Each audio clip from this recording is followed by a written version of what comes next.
rasa seolah-olah kita paling hebat, tetapi kelakuan kita itu lebih parah daripada kelakuan orang yang tidak mengenal Tuhan. Haleluya, haleluya, haleluya. Assalamualaikum warahmatullahi wabarakatuh. Salam Aki. Aku kabarkan Injil keselamatan. Bapak Ibu si Tuhan, ketemu lagi dengan saya Evangelis Avraham Effendi Usman. Bagaimana kabar Bapak Ibu semua? Tentu luar biasa.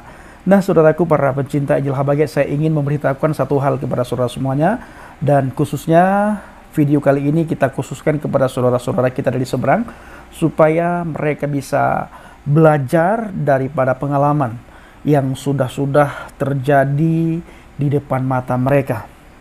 Menyangkut apa yang akan kita bahas malam ini Bapak Ibu? Menyangkut antara perbedaan mengenai iman kita dan iman mereka. Ketika dipertanyakan iman kita, kita menjawab. Lalu ketika mereka menghina iman kita serahkan kepada Tuhan. Ketika mereka mengolok-olok iman kita serahkan kepada Tuhan. Ketika mereka mencaci maki, mencemooh, menertawakan iman percaya kita, mencemooh Tuhan kita, mengejek Tuhan kita juga serahkan kepada Tuhan Bapak Ibu. Dan mereka berakhir di tangan Tuhan. Bukti nyata itu sudah banyak sekali terjadi dan mereka lihat di depan mata.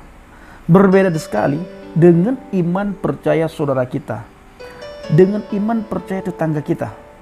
Ketika kita mempertanyakan iman mereka, mereka tidak bisa jawab dengan data-data yang ada, malah mereka menjawab dengan dalil-dalil yang dibuat oleh manusia. Bukan dalil berdasarkan apa yang tertulis di kitabnya, tetapi dalil si A diambil, hukum si B diambil, hukum si C diambil. Lalu ketika kita memaksakan untuk bertanya, kita dituduh penistaan. Padahal kita bertanya, ya, dituduh penistaan, dituduh kita menghina. Terbenturlah kita dengan hukum penistaan agama, maka berakhirlah kita di dalam kerengkeng. Dimasukkan kita ke kerengkeng, saudara. Ya. Jadi ketika iman mereka merasa terhina, maka berakhir di kerengkeng karena dibenturkan dengan hukum penistaan agama. Tetapi jelas-jelas ketika mereka menghina iman kita serahkan kepada Tuhan, maka Tuhan yang bertindak. Nah, ini membuktikan saudaraku dan Bapak Ibu bisa melihat semuanya. Dan hal ini tidak bisa ditutup-tutupi karena inilah zaman internet. Zaman di mana serba terbuka. Zaman digital. Ya, inilah zaman digital. Semuanya itu bisa dilihat oleh siapapun dan kapanpun. Karena di zaman digital ini sedikit-sedikit diekspos, di media sosial, di YouTube kah, di Instagram kah, di story WA kah, di Facebook kah, di TikTok kah, kejadian apapun.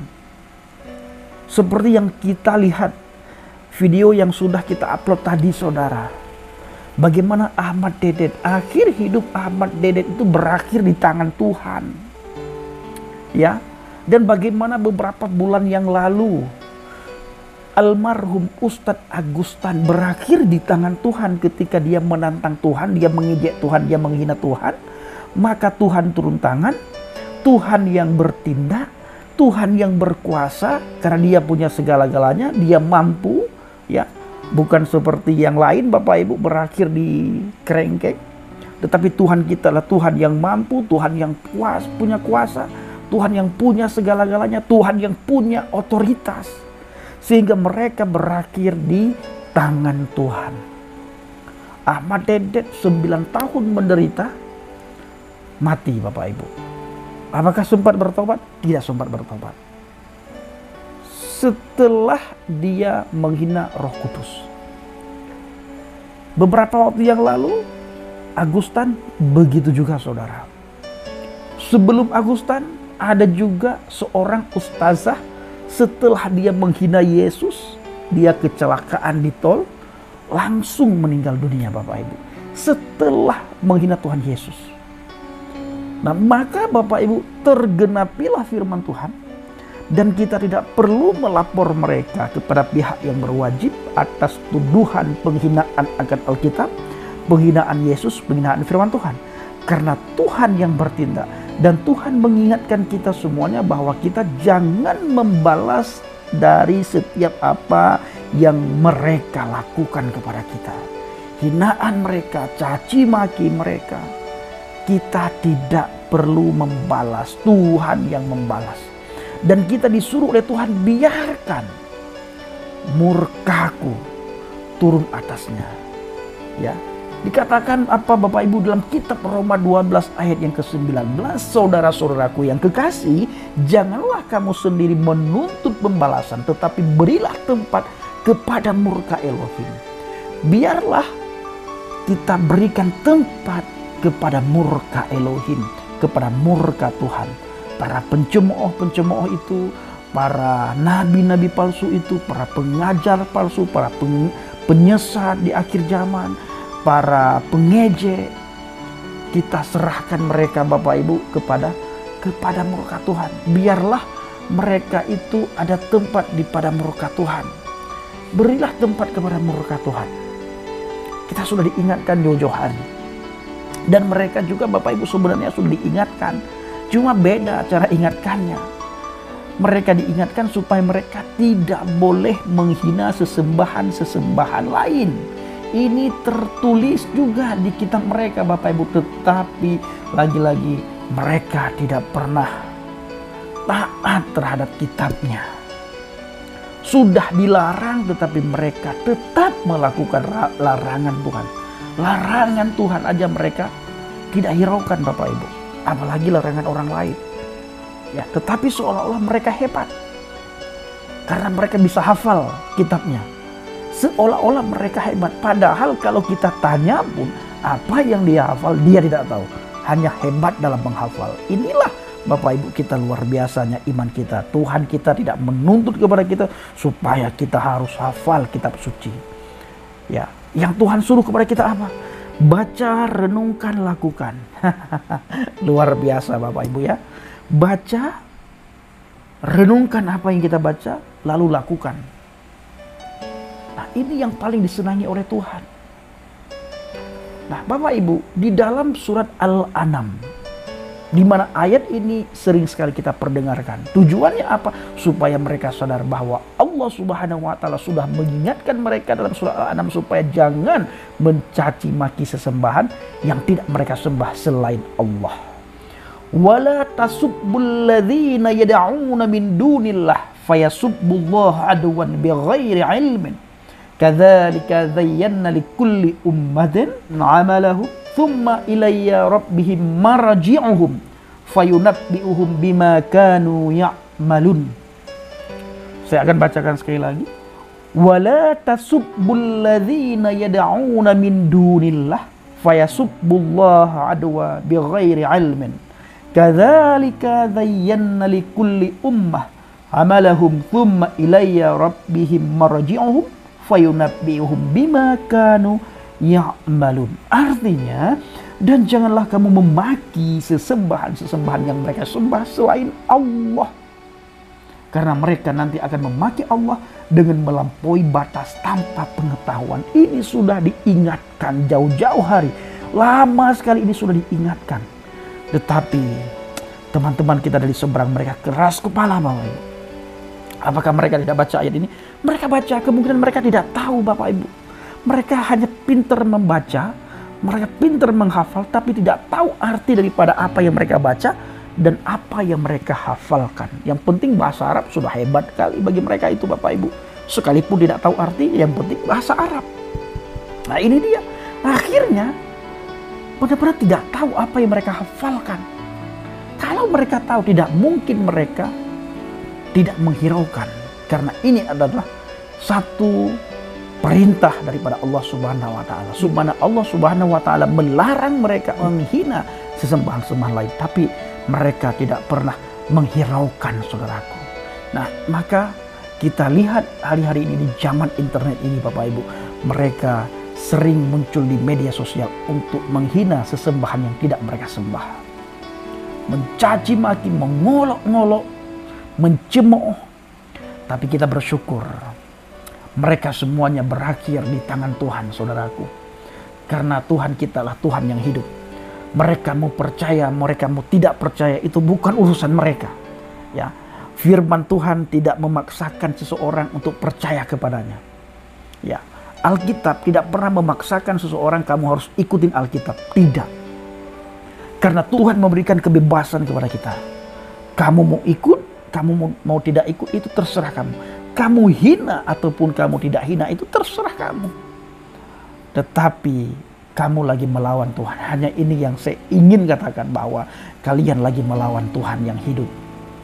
Hati-hati loh. Doa orang yang teraniaya itu sangat besar kuasanya. Ya, sangat besar kuasanya. Di semua agama, hal ini sangat dipercayai oleh pengikutnya. Doa orang teraniaya, kuasanya itu besar. Mau agama A, agama B, agama C, agama D, itu sangat dipercayain bahwa doa orang yang teraniaya sangat besar kuasanya. Apalagi doa kami yang tidak teraniaya pun, ketika kami berdoa, Tuhan dengar doa kami. Tuhan dengar doa kami. Doa orang Kristen itu ngeri sekali. Maka kami disuruh berdoa yang baik-baik. Karena ucapan kami ini punya kuasa dan otoritas ilahi yang luar biasa. Luar biasa ya. Perkataan kami itu punya kuasa, punya power, karena kami tinggal di dalam Kristus Yesus. Maka kami selalu dianjurkan untuk menjaga lisan kami, menjaga perkataan kami, menjaga tutur kata kami. Karena setiap tutur kata kami, setiap suara yang kami keluarkan, itu punya otoritas, itu punya kuasa. Maka segala sesuatu yang kalian lakukan kepada kami, khususnya mengenai hinaan, cacian, makian, cemoohan, tertawaan terhadap iman percaya kami terhadap Tuhan kami serahkan kepada Dia. Maka satu persatu tumbang. Terakhir kemarin, almarhum Ustadz Agustan yang tumbang setelah kentutin Alkitab dan menentang Tuhan Yesus. Ini adalah pelajaran yang sangat berharga bagi kalian. Kalau kalian mau merenungkan. Tetapi bila kalian tidak mau merenungkan, ya terserah kalian. Coba. Ya, lakum dinukum waliyadin itu dihidupkan. Lakum dinukum waliyadin itu dihidupkan. Benar-benar dihidupkan. Lakum dinukum waliyadin. Nah, jangan kita tidak beriman kepada agama A, lalu kita menghina agama A. Apa urusan kita? Dia menyembah Tuhannya, dia membaca kitabnya, nggak ada urusan dengan kita. Nggak ada ruginya kita. Dia beribadah di tempatnya, dia bangun gereja, bangun tempat ibadah dengan hasil usahanya, dengan uang dia. Tidak ada urusan dan rugi dengan kita. Dia tidak meminta di jalan-jalan, tidak ada rugi kita. Tapi kenapa kita yang sewot? Kenapa kita yang merasa gimana gitu, merasa risih, merasa seolah-olah kita paling hebat, tetapi kelakuan kita itu lebih parah daripada kelakuan orang yang tidak mengenal Tuhan. Orang mengenal Tuhan pun tidak seperti itu. Coba Bapak Ibu lihat, pernahkah orang yang tidak mengakui Tuhan atau ateis lah dia ya, atau orang itu tidak percaya kepada agama apapun, dia tidak percaya kepada Tuhan manapun. Pernahkah saudara melihat orang tersebut menghina Tuhan, menghina agama lain, menghina rumah ibadah, mengganggu orang yang beribadah? Tidak pernah. Tapi kenapa kita yang mengaku diri orang yang beragama, kita tidak senang melihat orang beribadah? Kita tidak senang melihat orang yang lagi memuji Tuhannya. Kita tidak senang melihat orang yang lagi memuliakan Tuhannya. Kita tidak senang melihat orang yang beribadah di tempat ibadahnya. Nah, ini kenapa? Ada apa? Siapa yang membimbing kita selama ini? Roh apa yang merasuki hati dan pikiran kita sehingga kita punya sifat yang sangat bertentangan dengan sifat Tuhan? Sifat Tuhan itu kasih dan pengampunan. Sangat bertentangan sekali dengan sifat Tuhan. Tapi justru kalau kita melihat merucut sifat kita itu kepada sifat iblis, kuasa kegelapan. Maka kuasa kegelapan digambarkan dalam Alkitab, dia hadir ke muka bumi ini untuk membunuh dan membinasakan. Nah, apakah kita ikutin cara Tuhan atau kita ikutin cara kuasa kegelapan? Nah, coba renungkan baik-baik. Ya, renungkan baik-baik. Nah, baik saudaraku dikasih Tuhan, para pencinta Injil Habaget, kiranya video singkat ini benar-benar memberikan semangat dan motivasi kepada kita, sehingga kita bisa berjalan di rel masing-masing, saling menghargai. Kalau mau berdakwah, berdakwahlah dengan damai. Kalau mau mengajak orang lain untuk masuk agama kalian, ajaklah dengan cara yang baik. Berdakwahlah dengan cara yang baik, dengan cara yang lemah lembut. Begitu juga kami, ketika kami melakukan penginjilan, ya kami hanya mengajarkan bagaimana kasih Tuhan ke dunia ini. Ahabballahu lihadzat dunya.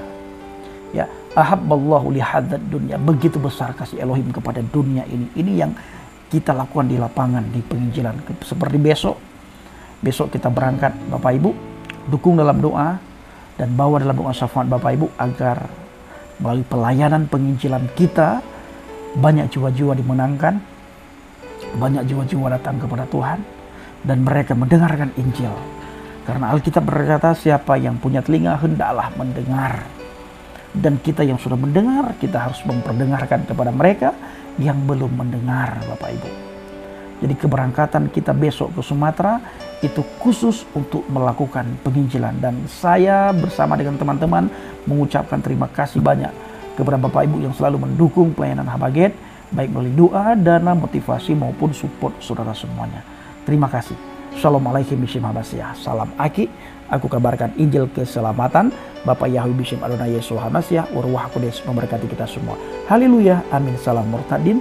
Saya mengucapkan terima kasih banyak kepada Bapak Ibu yang selalu mendukung pelayanan Habaget, baik melalui doa, dana, motivasi maupun support saudara semuanya. Terima kasih.